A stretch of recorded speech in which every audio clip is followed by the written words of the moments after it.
Notice is hereby given of the regular meeting of the Board of Education of the Town of Westfield in the County of Union, New Jersey at 7:30 p.m. on the evening of December 11th, 2012, in the boardroom of the Administration Building, 302 Elm Street, Westfield, New Jersey. The purpose of the meeting is to transact the regular business of the board and to transact any other business to come properly before the board.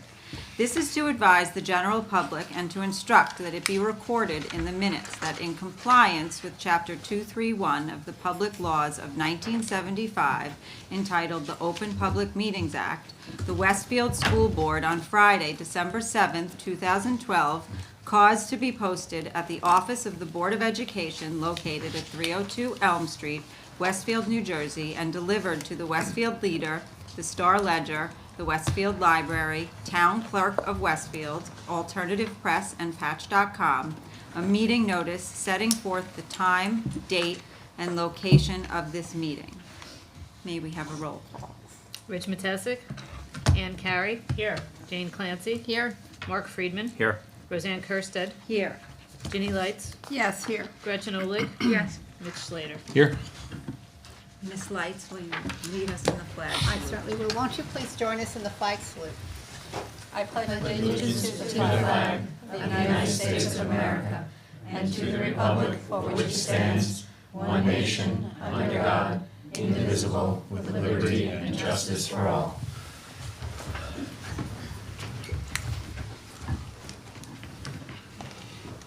Announcements?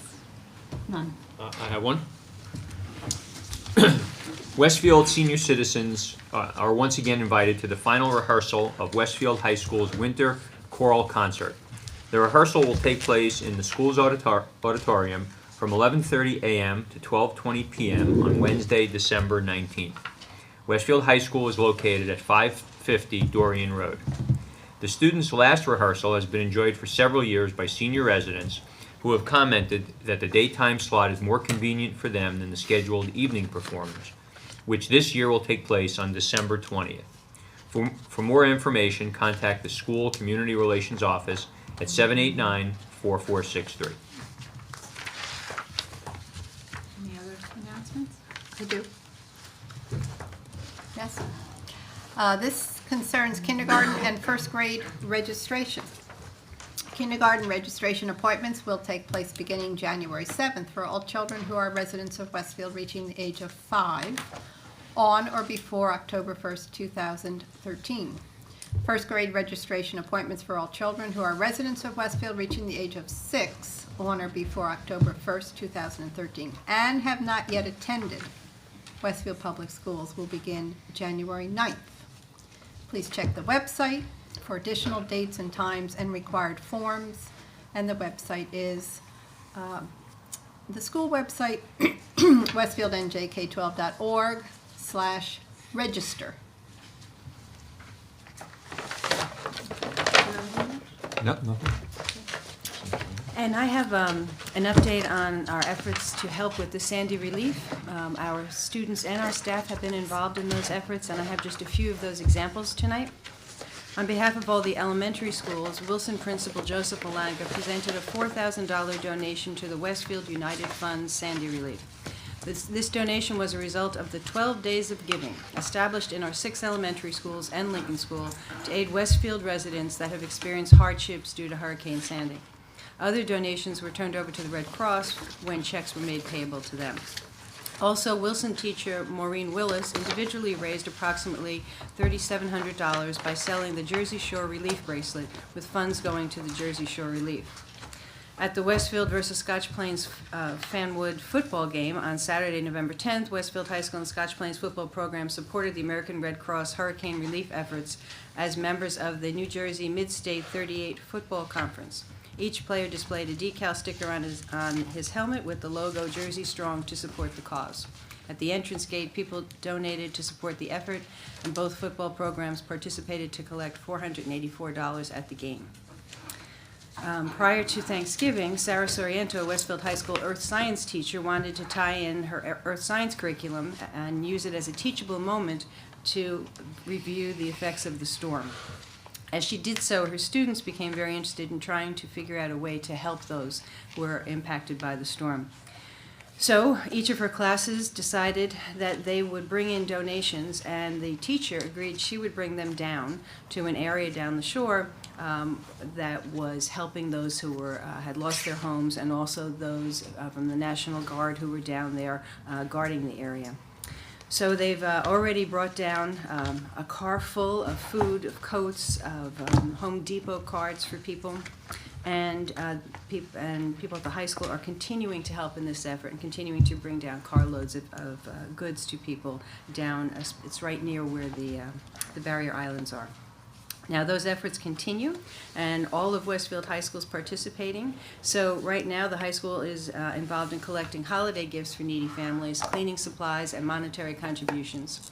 Anyone who's interested, the drive will continue until December 21st, and if you contact one of our teachers, Warren Hines, who is the advisor for the Westfield High School Community Service Club, you can contact him. His name is spelled H-Y-N-E-S, so his address is W. Hines, so W-H-Y-N-E-S, at westfieldnjk12.org. Also, Tamaqua's parents donated approximately 150 protective suits and face masks for the emergency workers who continue to aid in the cleanup at Union Beach. Tamaqua's parents also donated extra PTO funds to support the communities affected by the hurricane. In addition, the school has adopted Union Beach Memorial School to support the needs of a particularly hard-hit 8th grade classroom, providing dry erase boards and markers, as well as funds to replace math aids and basic school supplies lost in the storm. So we'd like to thank everyone who was working so hard and continuing to help people who are continuing to try to deal with the aftermath of the storm. This is about winter break. The Westfield Public Schools will be closed for winter break from December 22nd through January 1st. We wish our entire community a safe and happy holiday. The next Board of Education meeting is Tuesday, January 3rd. This will be our organization meeting at which new board members, Lucy Biegler and J. Brendan Galligan, will be sworn in, as well as returning board members Gretchen Oleg and Rich Matesic. Roseanne, I just want to correct that. It's Thursday, January 3rd. Thursday, January 3rd. It's her first time. It says Tuesday. It is. I read. Yeah. Trap. Thursday, January 3rd.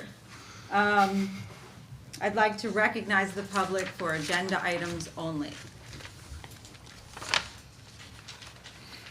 Seeing no one coming to the podium, the superintendent's report. So our report tonight is a report from our auditors about the work that they've accomplished reviewing all aspects of our business office. The work is taking quite a bit of time, and because it's thorough, and I would like to actually turn it over to our auditors, and for that I'm going to first introduce Mr. Bob Morrissey. Thank you, Dr. Dolan. Good evening, everyone. You should have gotten two documents in the package. One is a thicker one, which is the district's comprehensive annual financial report. The thinner one is the auditor's management report. Both documents are required by state statute. The comprehensive annual financial report is prepared to accomplish several objectives. The first one being a result similar to what you would expect in the audit of a private company or a not-for-profit organization, which is an opinion on the fairness of the financial statements. Right? So one of the things, the primary reason why we're engaged as auditors is to come in, review the financial records, test the financial records to determine whether or not the financial statement amounts are fairly presented, that the accounting principles that were followed in their preparation agree with the generally accepted accounting principles and the accounting principles required by the New Jersey Department of Education. And then also we look to make sure that the accounting principles have been applied consistently from year to year. So we go through a process of evaluating the fairness of balance sheet items, revenue items, expenditure items, operating results, and after we get done with all our testing, we put it all together and decide whether or not we think the financial statements are fairly presented. We issue a report on that. The report appears on pages 13 and 14 of the Comprehensive Annual Financial Report. Our report is unqualified, which means that we have no qualifications to an opinion that we believe the financial statements are fairly presented. Right? Sometimes unqualified has different connotations. Unqualified in auditing means as good as it can be.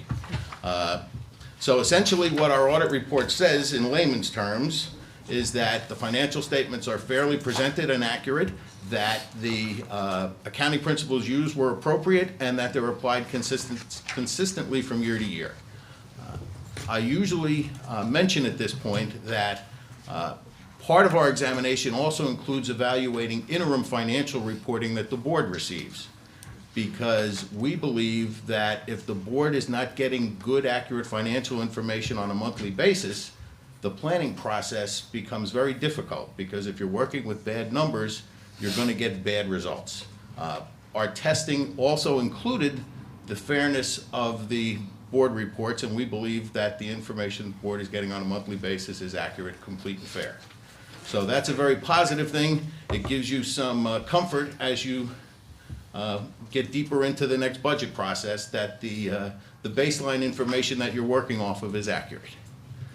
The second thing that an audit of a New Jersey school district does when districts receive and expend more than $500,000 of federal or state financial aid, which you do, is an expanded scope of the audit. If you meet that criteria, we then have to follow not only generally accepted auditing standards, but additional standards required by the Comptroller General of the United States that are codified in a document called Government Auditing Standards. And we must also follow the federal regulations that accompany the Single Audit Act, which involves extensive testing of specified grant programs. We issue 2 reports based on the results of our additional examinations. The first one appears on pages 137 and 138, and that involves our evaluation of the district's internal control over financial reporting on an overall basis, and our test of compliance with the district's compliance with laws and regulations regarding your general operations. What we do there is we basically do what we call walkthroughs. We take classes of transactions and we follow a transaction from inception to culmination, looking at the document trail, looking at the approvals that are required, looking for segregation of duties and responsibilities so that no one person can control a transaction from start to finish. We look to make sure recording the transaction is separated from the authorization of the transaction, that type of thing. When we get done, we don't give you an opinion that says your internal controls are terrific or not terrific. We basically issue a report that says that we found nothing wrong with your internal controls based on our review. And that's exactly what we say in this report. We tested the controls, and they appear from our tests to be working effectively, and we also believe that they are designed appropriately. Right? The objective of controls is not to stop mistakes from being made, it's to catch them and fix them if they are made. And what we basically found in the lack of material adjustments to the financial statements is indicative of the fact that you have a functioning internal control system here that self-regulates itself and makes sure that if somebody does make a mistake in the posting of a transaction, it gets caught and corrected before the information gets out. The compliance aspect, we look at things like compliance with Internal Revenue Code regulations for payrolls. We look at the state contracts law compliance. We spend an inordinate amount of time testing travel reimbursement regulations. From our perspective, the amount of audit effort that the state makes us put into that test compared to the amount of dollars being spent is disproportionate to what we perceive the risk to be. But it's required by the state, so we do it. And so there's probably 30 or 40 different tests of compliance that we perform in the course of the audit. And after everything was said and done, we found no reportable non-compliances, meaning that your controls over compliance are set up so that, in fact, your processes drive you to compliance. You're not buying things without going through the proper channels for contracts law compliance. All of your travel requests get on resolutions for the board to approve, things of that nature. So we're very, very satisfied with compliance. The second report in the back deals with testing of major programs. And major programs can be defined in a couple of different ways. They can be large dollar value programs, or they can be technically complex programs, meaning the compliance requirements are more difficult. In some instances, we can choose a program as a major program if it's new, because the district hasn't had to comply with this program requirements before. We perceive more of a risk that they could misinterpret the rules the first time through. So we select programs based on these risk criteria, and then we follow guidelines, very specific guidelines that the state and federal government puts out for the testing. And after it's all said and done, we issue a report. And we actually do opine on compliance, and we say that the district was in compliance with all regulations and other compliance requirements governing your major state and federal grant programs. And with respect to internal control over compliance, generally what we find is when the district is in full compliance, the controls are working. And that's what we found this time. Compliance with internal controls over compliance, when you deal with the grants, actually goes beyond the business office, right? To assure compliance with these grant programs, you also have to have grant coordinators and program managers who understand the environment they're operating in, have been trained properly, and can develop budgets and implement them in compliance with the governing regulations. So we're very satisfied in that respect.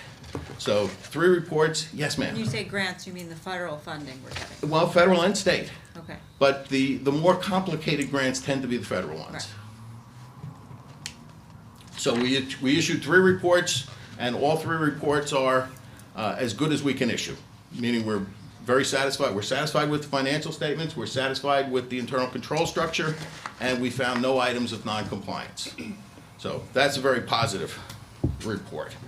With respect to your financial statements in general, there are numbers that show up throughout the big document, the CAFR document, because the accounting principles have evolved so that one section of the financial statement attempts to turn the school district's finances into something that would mirror a private company's balance sheet and income statement. That's the A section of the report. The B section of the report is fund financial statements on a traditional accounting following the national accounting standards. The C section of the report, which actually follows the notes to the financial statements and is considered supplementary data, that's the Bible, according to the state of New Jersey. Exhibit C1 of your reports, which concludes, it's a 14-page schedule that concludes on page 79. That actually is a very close replica of the board secretary's report for June for Fund 10, the general operating fund. The one big difference to it is that after the close of the year, the state publishes documents and information regarding the amounts of contributions they have made into the pension system on behalf of the district, and it also includes the amounts of Social Security employer contributions for TPAF employees that the state of New Jersey reimburses the district.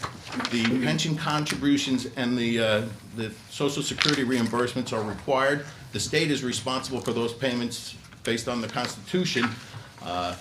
However, generally accepted accounting principles require that since the payments are made for the operation of the school district, that they show up in the revenues and expenditures of the district. So we drop those in on top. Other than that, this thing looks very, very close to the amounts you saw in July for June 30th. With respect to your fund balance, you have a free balance at the end of the year of $2,400,000. That represents the maximum 2% of your operating expenditures for the year then ended that you are permitted to retain by law. The remainder of the fund balance is earmarked for other things already. 2.9 million of it is earmarked for tax relief in the next, half of it in this budget cycle, and another 1.45 million in the next budget cycle. You have 1,537,000 that is going to roll forward into the 12-13 budget, and it represents unfulfilled commitments that were made at June 30th.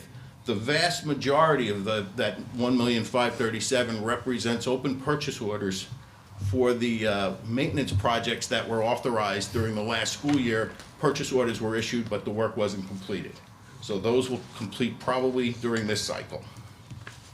You also have put away just under $2.2 million into a maintenance reserve. This is roughly the same amount that you had last year at this time. Maintenance reserves and capital reserves are wonderful things to have in this environment, particularly because not only are you limited in the amount of fund balance you're allowed to keep, you're also limited in the amount that you can raise your tax levy from year to year. So in the event that you have favorable budget variances, it behooves you to plan wisely for what to do with those monies. Because if you let them go to tax relief one year and you don't regenerate that money for tax relief the next year, you dig yourself a hole with respect to your budget. Because you can't make up for a loss of fund balance by increasing tax rates anymore. So the message that I'm trying to get out this year is budget management and financial management of your ending balances is becoming more critical as time goes by in the environment we're operating in. And if that message is received, then I've accomplished my goal for the evening. The smaller report, the auditor's management report, basically is a recapitulation of not all but several of the compliance tests that we perform. The state wants to get positive assurance from the auditors with respect to a couple of key areas in our audit testing. That's what we cover in the report. This document also contains the calculation of the fund balances that are allowed to be retained, the fund balances that are required to be used for tax relief, and the amounts that are set aside for specific reserves. Some people find that interesting. Most of the people that I talk to that do find it interesting are accountants, but it's there. The other thing that usually is in this report is the findings and the recommendations. We have no findings, so there are no recommendations, and there will be no need for a corrective action this year. We consider that to be an accomplishment for the business office.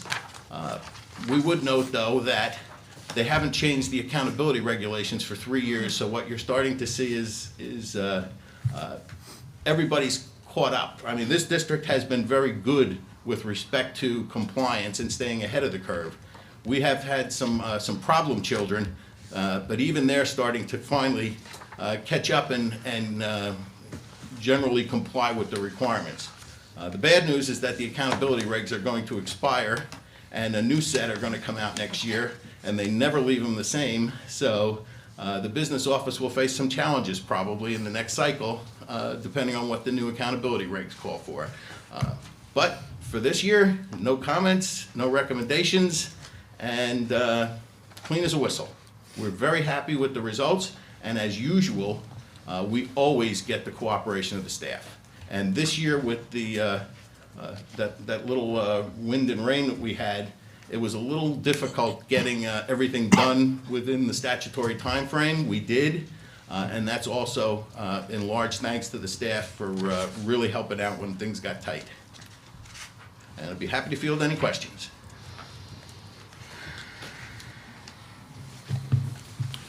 I'll start off. So I had the opportunity to sit with you in the Finance Committee for well over an hour or two.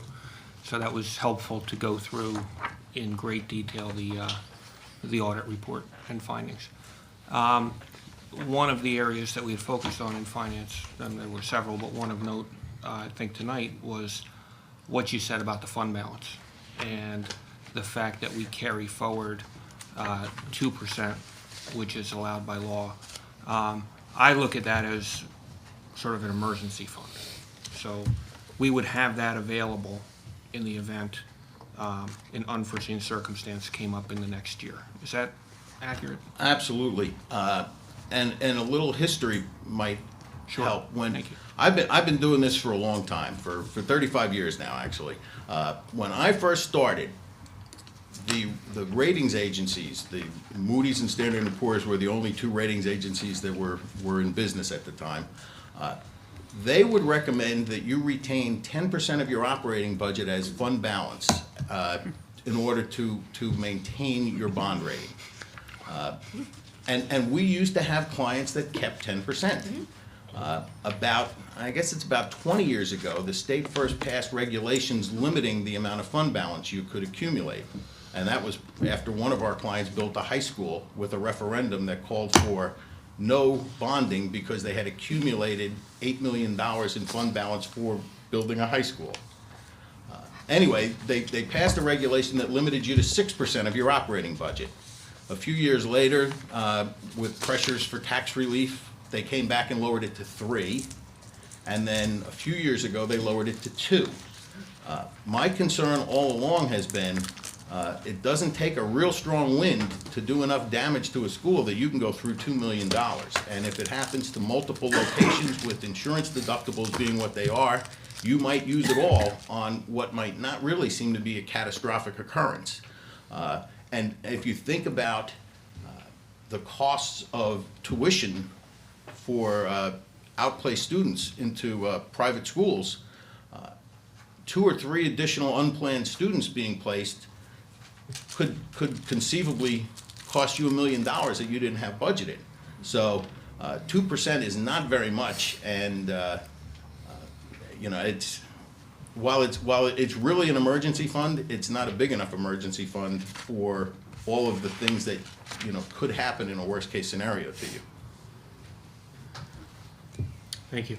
And I think the only other comment that I'll make from that meeting was to note that when we walked through what I'll refer to as the compliance portion of your audit, there was a section with check marks and room for you to report your findings. And in those sections, there were no weaknesses noted or of note and no comments. And that to me was meaningful in and of itself.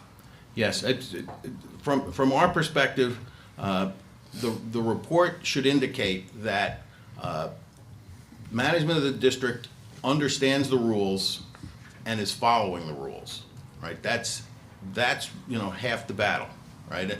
Unfortunately, education is your primary goal, but you operate in an environment that is so regulated that it's impossible to accomplish your primary goal without devoting a lot of effort to the secondary goals of compliance.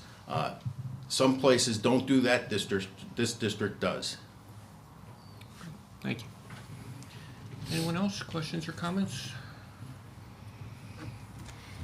All right. Thank you very much.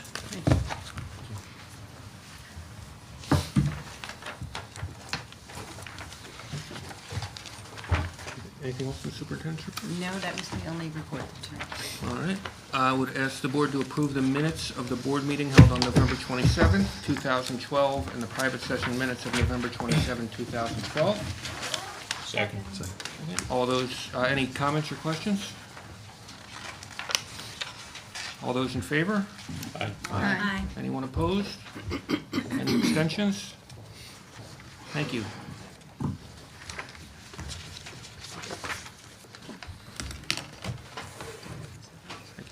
Okay, we'll go to personnel. Jane? Okay, I would like to make a motion to ask for the board's approval of personnel items number 1 through 21, and we also have an addendum for personnel item number 22.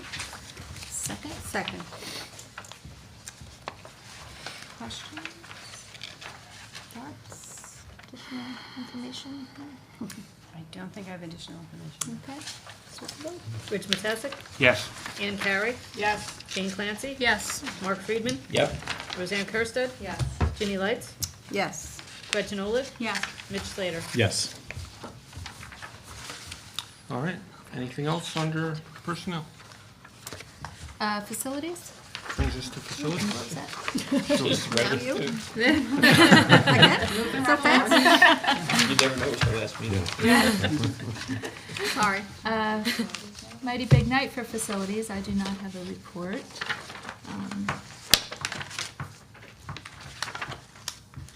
All right then. I'll have one.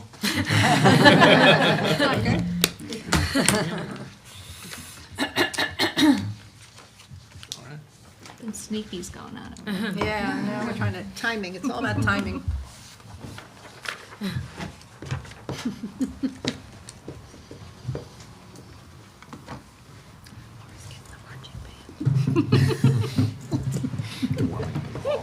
It is, unfortunately for the district, Jane Clancy's last meeting with the Board of Education. And I would ask that she come up and please accept a resolution from the board. Maybe I might have something to say. I might have something to say also.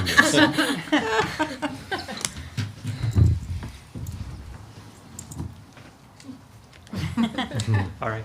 This is a resolution from the Board of Education, Westfield, New Jersey, to Jane Clancy, who served with us from 2006 to 2012. Whereas Jane Clancy has served with dedication to the children, families, and community members of Westfield for 6 years on the Westfield Board of Education. And whereas as chairperson of the Facilities Committee from 2010 to 2012, and an active member on that committee for her entire term on the board, Jane Clancy represents the board on addressing, prioritizing, and financing the maintenance of 12 buildings and 75 acres of playing fields, spending hundreds of hours of volunteer time to promote the safety and efficiency of district facilities. And whereas as an active member of several other Board of Education committees, namely curriculum, instruction and program, long-range planning, policies, negotiations, ad hoc technology, and community outreach, Jane Clancy has shared her extensive knowledge of child development and her organizational skills. And whereas as a liaison to the New Jersey and Union County Boards Associations, the Westfield Rec Commission and Green Team, Lincoln and Tamaqua Schools, and the PTC Special Education Committee, Jane Clancy has represented the Board of Education, advocating for all students and families in Westfield. Now therefore be it resolved that this Board of Education recognizes Jane Clancy for her outstanding service on the Westfield Board of Education from 2006 to 2012, and that this resolution be presented to Jane Clancy on December 11, 2012, and that a copy of this resolution attesting to the appreciation of the Board of Education become part of the official minutes of this meeting.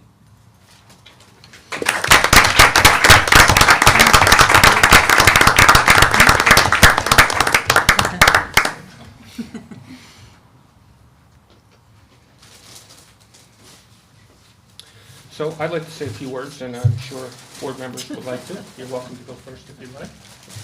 Why don't you want to? It doesn't matter. You better speak One word first. decision. You speak first. You may not be able to afterwards. That's true. I don't know if I can now. Thank you very much. You're welcome. So I know my fellow board members have listened to a few parting thoughts from me for the past 6 months, I think it's been. But I'm going to ask you to bear with me one more time. So almost 7 years ago, I ran for the Board of Education because after spending 20 years as a parent involved in many roles at all levels of education, I found myself wanting to take the next step in working with the district to provide excellence in education to our students and our community. Little did I know, it was more like a leap across the Grand Canyon. I spent quite some time learning, listening, and asking many, many questions. I provided insight in areas that I felt confident in my knowledge, and gained insight in areas where I found myself on new ground. I stepped out of the box and tried to walk in the shoes of every student, parent, staff member, and community member. I have been open-minded, non-judgmental, and committed to being thoughtful in every decision-making process. It has been an experience of a lifetime for me, and I thank the community and my family for all its support. I can't believe I'm nervous standing up here. I really way prefer sitting down there. I have thought a lot about my parting thoughts over the last several months, most of them in the middle of the night. I have written many speeches in my head, only to forget them by the next morning. But a few thoughts have stuck with me, so I will briefly share them with you. My top 3 most frustrating myths that surround the Board of Education. Number 1, that we get paid. While the rewards are too numerous to count, this is not a paid position, at least for us. That we do not take seriously community input. Nothing could be further from the truth. The board places a tremendous amount of weight on the thoughts and opinions of the community. We are working towards improving education for our students every day, while balancing that with federal and state rules and regulations and representing the community as a whole. Our decisions affect everyone, and while not everyone will be happy with a decision, we always carefully weigh the outcomes with that balance in mind. And third, that our children somehow reap the benefits of us serving on the board. I think my kids will tell you that that is not true. Several nights a week have been spent with me saying goodnight after dinner, having to listen to me rant about something that's really frustrating me, and oftentimes getting rides to and from activities from our neighbors, family, and friends, to whom I am also eternally grateful to. It's a little like being the child of a coach. In most cases, certainly ours, you have to play and work harder, often listen to the criticism about your parents' actions, and make greater sacrifices for the better of the whole. Finally, I want to thank each and every member of this district who dedicate their careers to making our children's education one of the finest in America.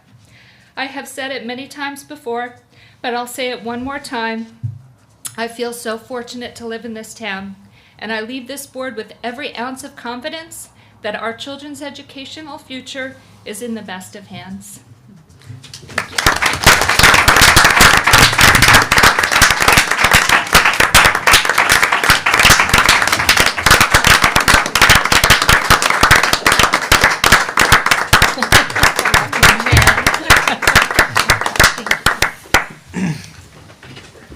Thank you, Jane. I'd like to say a few words. I'm sure others would as well. It's difficult to come up with the right words to say goodbye to you, Jane, and to thank you for your service to the board and to the town of Westfield. That's probably because in the 3 years that I have served with you, you never once were looking for thanks. You were simply looking for ways to do what is right for the students in our district and throughout town. But since this is an official goodbye, let me start by thanking you for your service in the many different capacities in which you have served. You have been a board member for 6 years. That's well over 100 board meetings. In addition to that, over 6 years you have served on the Curriculum and Instruction and Program Committee, Long-Range Planning, Policies, Negotiations, Ad Hoc Technology, and Community Outreach. And you have been a very respected liaison to several groups throughout town: the Westfield Rec Commission, the Green Team, Lincoln and Tamaqua Schools, and the PTC Special Education Committee. And you have represented us well at the New Jersey and Union County School Board Associations. And then there is my personal favorite, your leadership as the Chair of Facilities, a committee you have served on during your entire tenure on the board. It has been my pleasure to serve with you on that committee. While you have been on the Facilities Committee, we have made enormous movement toward enhancing our facilities. This has included remodeling the entire Lincoln School, which is now a pre-kindergarten and kindergarten school for the entire district. In addition, was added at Roosevelt. Boilers were replaced at Franklin, McKinley, and Washington schools, and the list goes on for pages. And you have helped us in rethinking the absolute need to focus over a multi-year period and to tackle the hard projects now. Your decisions were based on facts, not mindless rhetoric, and your direction was driven by what is right for everyone in town, not just those who are the loudest. You have taken us down the right path with respect to our facilities. It has not been easy. Most notably, your endless efforts to achieve much-needed roof replacements. I am proud to have worked side by side with you on all of these efforts, and I would not hesitate to do so again. If anyone was counting, in addition to Jane's attending over 100 board meetings during her tenure, I just ran through what probably amounted to another 100 or 150 plus nights out of the house serving Westfield. Which brings me to some more personal remarks. Jane is all about children. You just look within our own home and there are 7 of them. I have 2 kids, and it's tough enough to manage the nights out that this board requires. And yet Jane's dedication to this public service has been unwavering. More importantly, your dedication to do what is right for all of the children of Westfield has been unwavering. When I started on the board 3 years ago, I was fortunate to get assigned the seat right next to you. And while I'm sure you didn't realize it, your guidance has always been invaluable to me. You are not one to comment for the sake of having something to say or simply to join in a conversation. When you speak, it is with a purpose. And because of that, your very manner of speaking can have a very big impact on those who take the time to listen. There were many times back when I joined the board that I was frustrated by some aspect of a conversation, and you would lean over and say to me something along the lines of, "Just remember, it's one town and one group of children.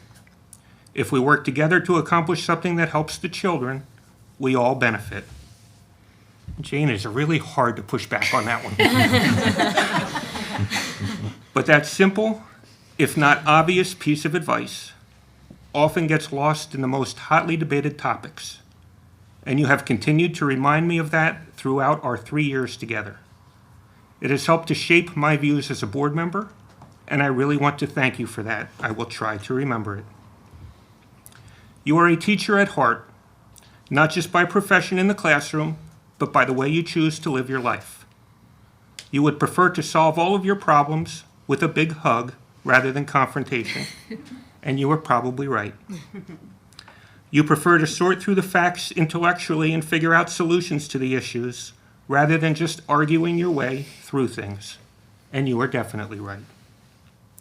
No doubt, had you chosen to run again, you would have handily been elected to another 3-year term, which I guess means I would have lost.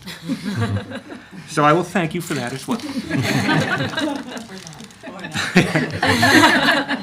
When Jane was first elected to the board back in April 2006, she published a letter of thanks to the community in which she wrote, "We are grateful to be a part of the entire Westfield community, and I sincerely thank my family, friends, and supporters for giving me this opportunity to the cherished future of our town and our children." Clearly, Jane, you have made the most of that opportunity, and you have already given more to this town during your tenure on this board than most people do in a lifetime. So with that, I will simply say again, thank you. It has been my honor to serve with you these past 3 years, and I look forward to a continued friendship for many years to come. Thank you very much.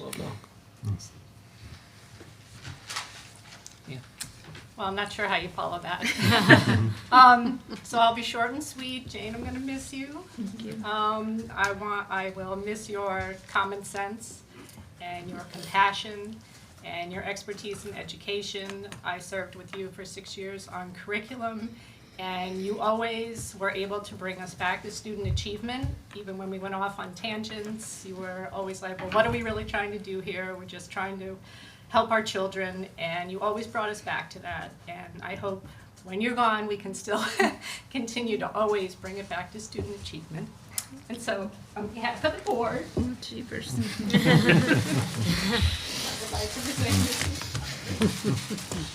that nice?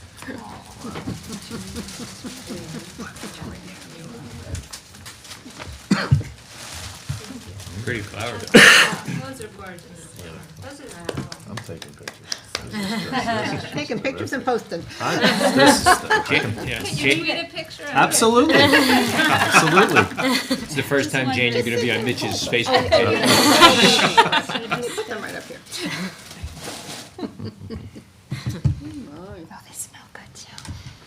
Anyone else? Roseanne? I'd like to say that it's too short a time that I got a chance to work with you, although we did get an extra 6 months together. It's true what everybody said. Your demeanor, your open-mindedness, your non-judgmental way about you, and always thinking about not only the kids, but the whole district, and that we are one town, and you will be missed. Thank you. Oh, Jeannie. Oh, yeah, you wrap up. Jenny? So, Jane, I always value your point of view. You know that. Your professional training and experience as a teacher, your nurturing perspective have often helped refocus my attention back to students and families. Your comments at this table have broadened my understanding of the impact of any of our pending action. For years, I encouraged you to find your voice. And I'm so gratified that you have done so with vigor and passion. The Facilities Committee could not have achieved what you have achieved without your energy and your leadership and your support, nor the Curriculum Committee. So I also want to thank Bob, your husband, and your children, your family for their generous gift of your time and your attention, your dedication to the children of Westfield and their families. Your presence here at this table has enriched my decision-making, reminding me that compassion is an appropriate character trait to bring to this table. And so it's my pleasure and honor to have served with you. Thank you. I'm going to miss you.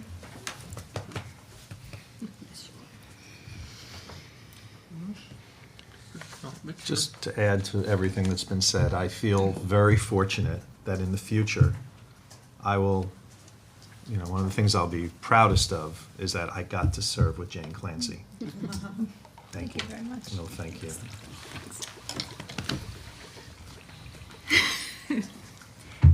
And I'd like to thank not only Jane, because she's brought just so much to everything we've dealt with in the past 6 years, but I want to especially thank your family for a few reasons, including each of your children is an individual who has different interests and different strengths, and I think when you count up all the different activities they've been in, I think you've covered every one we offer in the schools and every one that's offered in the town. But the fact that your kids are individuals and have different experiences and you've encouraged that with them, there was so much experience you could bring to whatever discussion we had, and that was very helpful. And then the other thing was, both because of your background as an educator and the fact that you have 7 wonderful individuals in your family, well, 8 if you count Bob, but 7 Yeah, you can count younger Bob as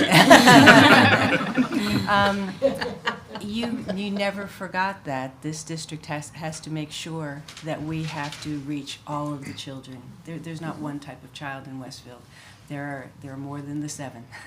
And you would always bring us and make us remember that. Are we keeping all the children in mind? So we thank you for all of that.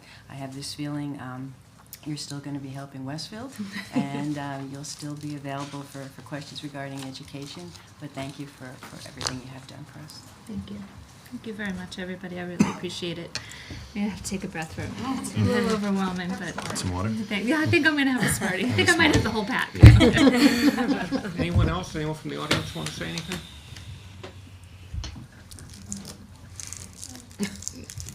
I guess so. Julia Walker, 169 Harrison Avenue. I wanted to come tonight to say what a privilege it was to serve with you when I served on the Board of Ed. And it's interesting how all of us have taken away, in some respects, some of the same wonderful qualities from our time on the board with you. Dr. Dolan and I had the same thought. It is truly remarkable how many people you know in town because of the activities you and your children are involved in and would volunteer to serve. From that, you would bring that opinion, voice, and input back to the board, and it mattered because that's what we're here. That's what we do. You cast a very wide net. But my takeaway is I was trying to think tonight about what Jane, serving with you, what it meant. I almost feel like you invented student wellness because that's what you brought to every conversation was how do we make the whole child a successful student in our school district? You served on facilities and curriculum, and it makes perfect sense because it takes all the parts for a good school district to run.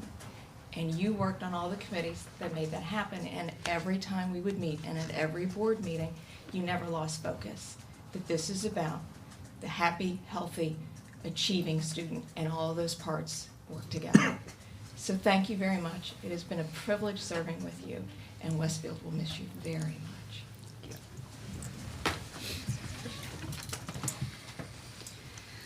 How true. Thank you. Anyone else? All right.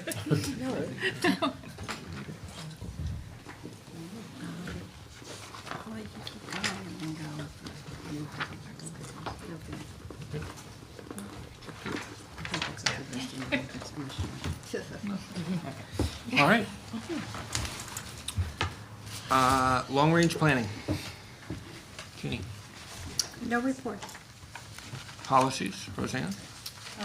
I'd like to move that the board affirms the superintendent's decision on 13WA01 for the reasons set forth therein. Second. Rich Matesic, Yes. Ann Carey, Yes. Jane Clancy, Yes. Mark Friedman, Yes. Roseanne Kursted, Yes. Ginny Lights, Yes. Gretchen Olig, Yes. Mitch Slater. Yes. Anything else? That's all. Curriculum, instruction, and program. Ann? At your desks, there is an addendum. Everyone have that about the field trip? So I would ask the board to approve the overnight field trip for Westfield High School Model UN students to go to Hershey Convention Center in Hershey, Pennsylvania. And the trip will be taken January 4th through January 6th. Second, Thank you, Mitch. especially since my daughter's going, I better second. Okay. It's a great trip. This is the annual Model UN competition. I think we're all familiar with it. Students compete, and our students always do very well. They do. Any questions? Rich Matesic, Yes. Ann Carey, Yes. Jane Clancy, Yes. Mark Friedman, Yes. Roseanne Kursted, Yes. Ginny Lights, Yes. Gretchen Olig, Yes. Mitch Slater. Yes. All right. Finance. I'm sorry, anything else? Jane? No, thank you. Finance, I would ask the board to consider finance motions 1 through 12. Second. Thank you, and I would note for the record, item 9, the accepting of a gift, a monetary gift from Mr. Sharif Joseph to Edison Intermediate School for supplies and materials, and a gift of a flute to the Fine Arts Department, which will be used in the Roosevelt Intermediate School Instrumental Music Program. We thank you very much for those gifts. Any questions or comments on the finance item? Okay. Rich Matesic, Yes. Ann Carey, Yes. Jane Clancy, Yes. Mark Friedman, Yes. Roseanne Kursted, Yes. Ginny Lights, Yes. Gretchen Olig, Yes. Mitch Slater. Yes. I ask the board to note the notes for the record, and then ask whether there's any legislation report. Ann? Yes, I do have a brief report. Ginny, Dr. Dolan, and I attended the Garden State Coalition of Schools meeting on November 28th. And I think Lynn Strickland's main message was that Trenton is very quiet. There is not a lot going on down there in terms of legislation. As we all know, the governor is running for re-election, and the legislature will all be running also. And so I think they're focused elsewhere, and it's quiet down there. And she also said that because of this, she thinks that our school funding is probably safe because it is an election year. That's just her guess. A few things that she did mention that Garden State is watching is the state right now is looking to get rid of the district factor grouping. For us at the table, we all know we're an I, and this is based on the socioeconomic situation in the town. And it started in the 70s. I was looking at this today. And what it was really meant to do was to group the towns so that when they released test scores, they could be grouped by towns that were similar in socioeconomic class. And that kind of went forward and became a way where a determinant on how they would determine school funding.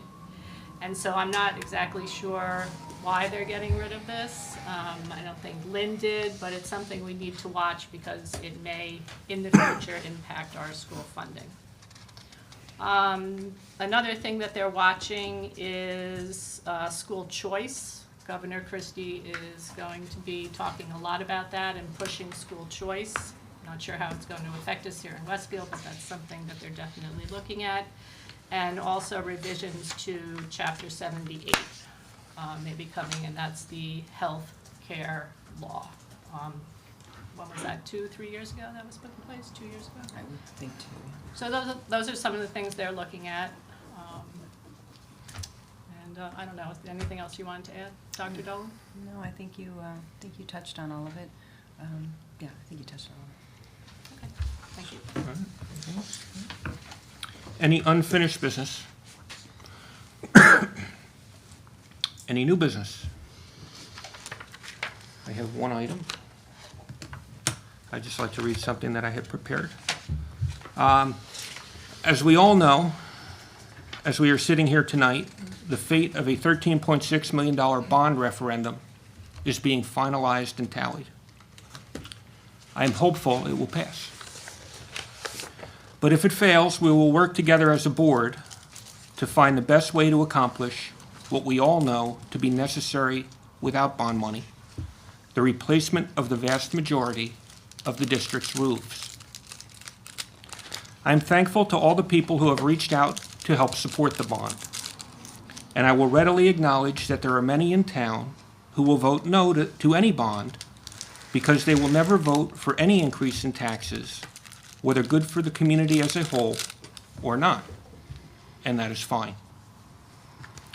But what has happened most recently is something quite disturbing at a professional level, and it's of such an importance that I feel the need to express my opinion on it now, regardless of what we will learn to be the fate of the bond just a short time from now. And that is what was published by the Westfield Leader last week. Let me walk through some of what was written in the top editorial as it was published last Thursday. In the first paragraph of the editorial, the author indicated that the Board of Education has scared 40% of the eligible voters in town through selective distribution of letters to parents with kids in school, purportedly disclosing information that was not provided to the entire voting community. Nothing could be further from the truth. As the author of those words knows all too well, the letters that were sent to parents of students in the school system, which was actually just an email, set forth factual information that was published many times to the entire town of Westfield. It is not at all uncommon for the school system to communicate what it thinks is essential information through email to parents of students in the district. The email from principals to parents made reference to cuts that would be incurred in its operating budget to fund needed roof replacements if the bond were to fail. This included reference to larger class size, cuts in positions, fine arts programs, sports programs, etc. That is all simply a statement of the truth, not a statement intended to scare anyone. And it is the same statement that this Board of Education made publicly to the entire town of Westfield on more than one occasion in public board meetings on TV, through its published synopsis, which is sent to a far broader distribution than parents of children in the school system today. And ironically, it has been published in the Leader for everyone to see in recent weeks. The author went on to list 8 things that he saw as wrong with what transpired. Let me briefly touch on each of them.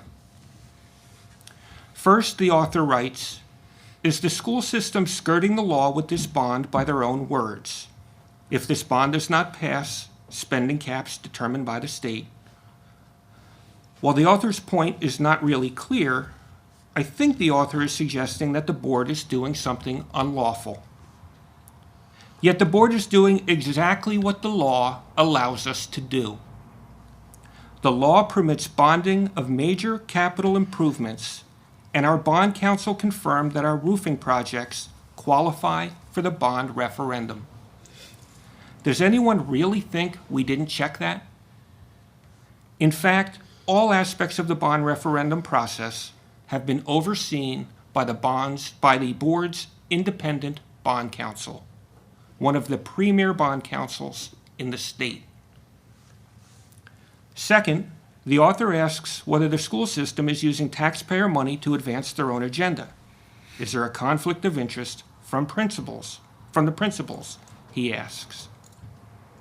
The fact is that that email is a low-cost, efficient way to communicate. And as I already said, the email contained the same information we communicated to the general public several times in several different ways. Principals disseminated important information which had already been posted on the district's website for anyone to read. Third, the author writes, "What are our children being taught about right and wrong?" In my opinion, we could use this editorial to teach our children how not to abuse power. The author has an important responsibility to disseminate complete information to all citizens in Westfield. The author spoke to the administration before this piece was published, and then he chose to publish it anyway, notwithstanding the complete and accurate facts. And given the time of his publication, the board had no meaningful way to reach the citizens of Westfield before the bond vote, allowing voters to go to the polls lacking the full and accurate facts. Indeed, our children can learn a lot about what is wrong in the world by this behavior. Fourth, the author asks, why doesn't the public speak out? Are they afraid? Do they agree? Do they not care, or are they resigned to resistance is futile? It would seem to me that the whole point of a referendum is that it allows the public to speak out. The public certainly spoke out in September, and no doubt they will today, hopefully having something better to say given our reaction to the last vote. Why suggest that the public are no more than a bunch of scared sheep? I don't believe that. They may be fooled when presented less than all the facts, and that would be unfortunate, but time will tell. Fifth, the author asks, why doesn't the government enforce the laws to protect the taxpayers? We understand that it is not legal to bond repairs. Are we missing something? All I can add there is my opinion that yes, you are completely missing something, both the law and the complete and accurate facts.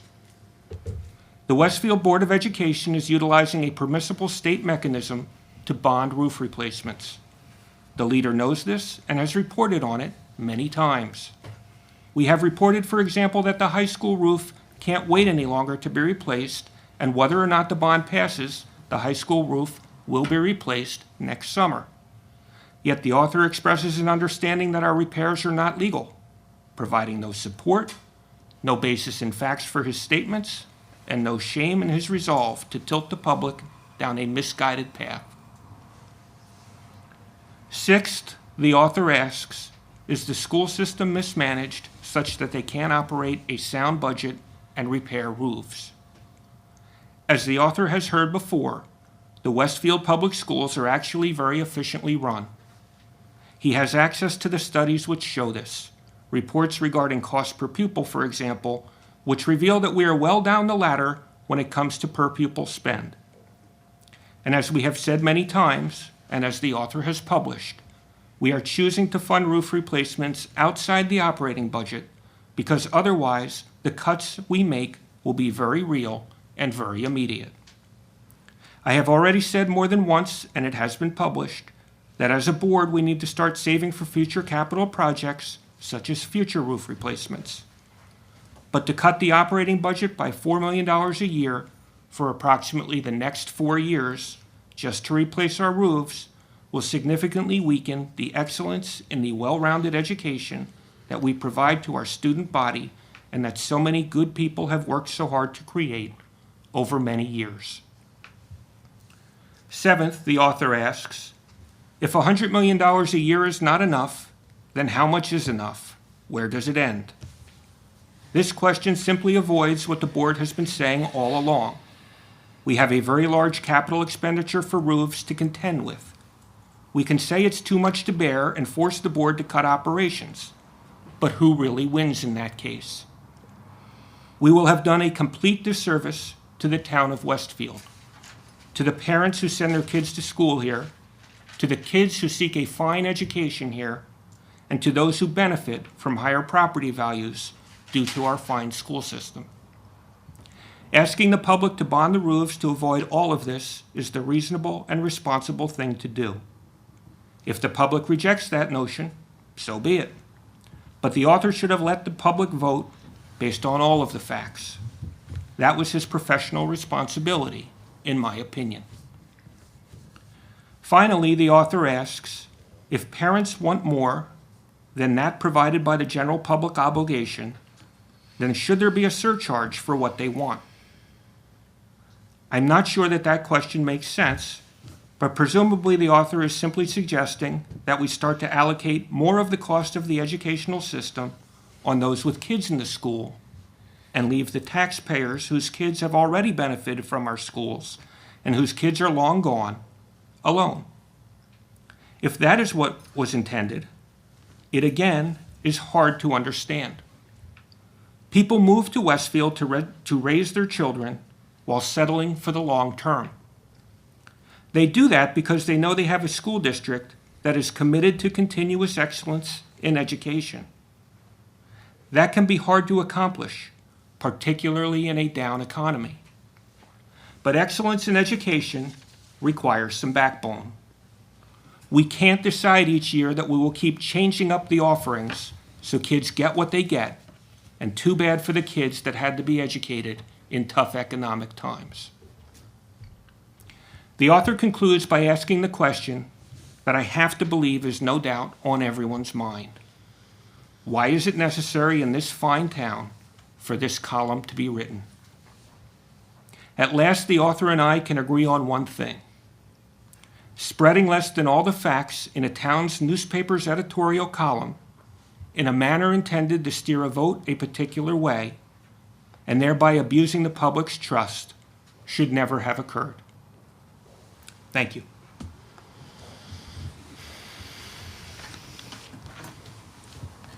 I just want to agree with everything that you just said and really put it out there that facts matter, and shame on the author for doing this, and they can do better. Any other comments or new business? Rich, I want to say that I'm in full support of everything Thank you you very said. much. Thank you. I appreciate that you took the time and the effort and that you were able to bring all of your understanding together in that one document. Thank you. Thank you. It is reprehensible that the public should have to live in a situation like this where unfounded and unreasonable information is presented as fact. Thank you. Any other new business? Ad hoc committee reports. Mitch, Nothing tonight. anyone else on that? Liaison reports. All right. I would then recognize the public for questions and/or comments.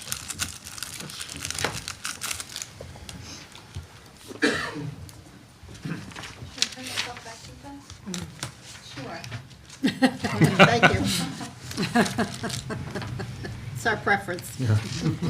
Ellen Devon, 612 Arlington Avenue. I am the parent of a high school hockey player and a baseball player, a high school gymnast and pole vaulter, and a high school swimmer and lacrosse player. So I have a lot of experience with high school sports, particularly the financials, how much it costs to raise student athletes in this town. When my oldest son Liam graduates, I will have paid nearly $6,000 for him to play hockey here at Westfield. I have not paid that for any of my other kids to play their sports here. And as many of you know, hockey kind of runs in the family, and I have another one coming. I sent an email to the board last week, a couple of weeks ago, which suggested that there was an unequal funding in the hockey program. It does not appear that the funding formula is the same for the ice hockey program as it is for some of the other programs. The cost of the ice hockey program is split among the players. This year, my tuition for Liam will be $1,250. That is in addition to the $125 student activity fee that everybody pays. When the student activity fee was initiated 3 or 4 years ago, the hockey team requested that we be exempt because we already pay for the entire program, and we were turned down. So each of us will pay $1,375 for our kids to play ice hockey this year. That amounts to about 96% of the costs associated with the program. The Board of Ed picks up 2 coaches, 2 of our 4 coaches. And as I mentioned in the letter, as you look to treat all of your sports teams fairly, and I know that I believe Sandy has been asked to take a look at funding of the different sports teams, I ask that you consider the costs that are associated with those teams that play on fields and tracks, in pools and gyms, that there are inherent costs in washing and waxing floors and watering fields, fertilizing, returfing. There are costs that the Board of Ed and the school system pays for those teams. There are costs to equipment to be maintained and replaced and insured. The Westfield ice hockey team is not reimbursed for any costs. We pick up those costs, whereas the Board of Ed picks up those costs for the other teams. So I ask that you consider those costs when you are looking at equal or fairer. I realize that equal and fair don't always mean the same thing, but as you look to be equal across your teams.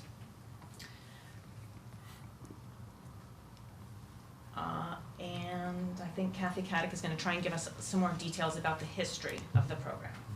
Thank you very much. Thank you. Thank you.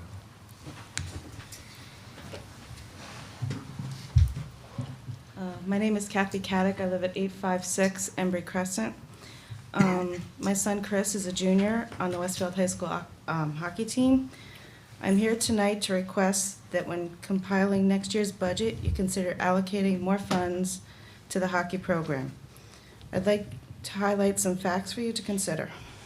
The hockey team started in 1994 and 1995 as a club team of 20 players that was completely funded by the parents of the players.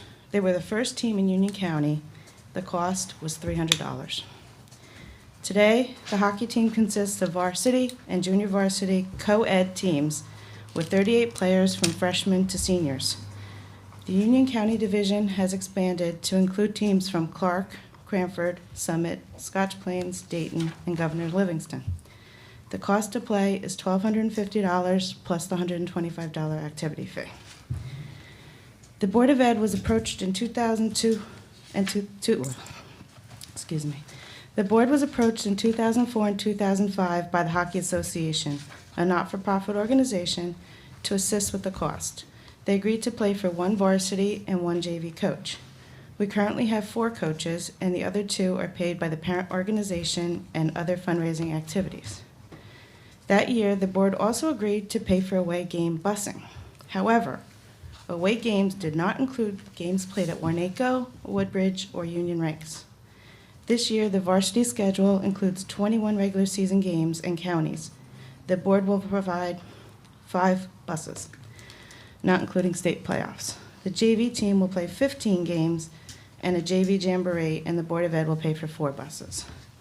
The team practices at Warnaco and Woodbridge, and the players are responsible for getting themselves to and from practice.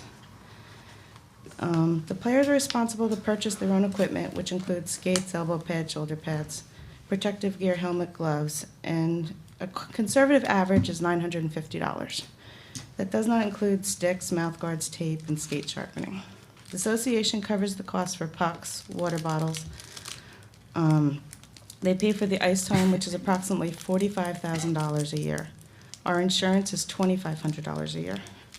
Police fees are $200 a year, and the cost of our 2 coaches is $8,000.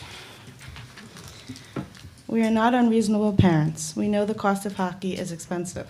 My son has played travel hockey since he was 5, and I could probably have paid for a couple years of college for what it has cost for him to play. However, we are requesting a fair amount of funding to which is equal to other sports. Hockey is a favorite amongst the student population at Westfield High School. The games are fast-paced and exciting, and nothing means more to these kids than to play in front of their friends and their peers. If you have not had the opportunity to attend a game, I invite you to come and see the enthusiasm. It is very contagious. The hockey team has had success in recent years, including reaching the state semifinals 2 years ago. They were also co-county champs for the first time that year. This year they have an experienced team and consistency in coaches and are hopeful for another promising season. Hockey is a growing sport in Westfield and across the state. My son volunteer coaches for elementary and middle school students in the spring, and I can attest that there are a lot of hockey players coming through the ranks in the years to come. I want to thank you for listening to me tonight, and I hope you will strongly consider our request. I want to leave you with an analogy of our hopes. The Westfield ice hockey team is to the Board of Education what the residents of Westfield are to Governor Christie and the state of New Jersey, hopeful for more funding. Thank you. Thank you. Can we have a copy of that for their business administrator? Hello, my name is Liam Demon. I live at 612 Arlington Avenue, and I'm the co-captain of the Westfield High School varsity team. I love playing hockey for this program. I mean, we have great coaches. It's just such a joy to play every day. We really are a family in every sense of the word, and over my 4 years playing on this team, we faced a lot of issues, and as a family we got through them. One reason I'd like the Board of Ed to consider giving the hockey team fair funding is because our ice time is very expensive. We're forced to charge admission to all students at every home game to try and offset the cost of the time. There are a lot of kids who don't have that money on them or just don't want to spend it 2 nights a week to come see us play. So when most of the other teams, the varsity games are free admission, it's too bad that they have to pay to come see our games. Most of these kids have also already paid their act fees as athletes at the high school, and it's unfair for them to have to pay $2 every time they want to come see a game. So I'd really like the Board of Ed to consider increasing the funding for the high school hockey program so at least that the students don't have to pay for the games. Thank you. Thank you. Anyone else on this topic? Ann, did you have a question? Actually, he answered it. Oh, thank you. Any other questions before I comment? Questions, comments? So we did, thank you for your email, and thank you for those details. They were very helpful. And I know I replied back to you that we did, as a finance committee, talk about your email and really the notion of equitable and what that means in funding athletic programs. And it can extend beyond athletic programs. It can include fine arts programs. So what we didn't talk about was the dollar amount of hockey and whether that's appropriate or not. But we did have that conversation about equitable and want to include in our budget process that very conversation, which will be in, I believe, January. I believe so, yes. Right, so that's our target right now, to have a presentation on all of the athletic costs for all of the athletic organizations, as well as the fine arts programs, right? Correct. Okay. So that is our goal, to look at that and determine whether the current funding formula is equitable. And it may be that we don't change because, for whatever reason, we determine that it is. I don't know. Or we may find it's not equitable for the very reasons you mentioned. That doesn't help you as you sit here in December. I get that. But I don't think it would help any of us to just have a quick reaction to what you're saying. That's my personal opinion, because I think you make a very good point around what is equitable. And I don't think this board as a group has had that conversation. I know I haven't, so. Anyone else? Just add that I look forward to having that conversation. I know we'll be having that in January and getting a sense of all the different sports, fine arts as well, which we believe, should also be equitable, and getting a better understanding so we can really look at the numbers. And I really appreciate the history tonight too. That was very helpful to hear that. Anyone else?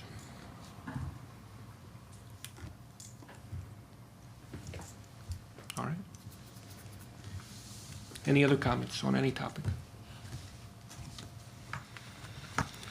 All right.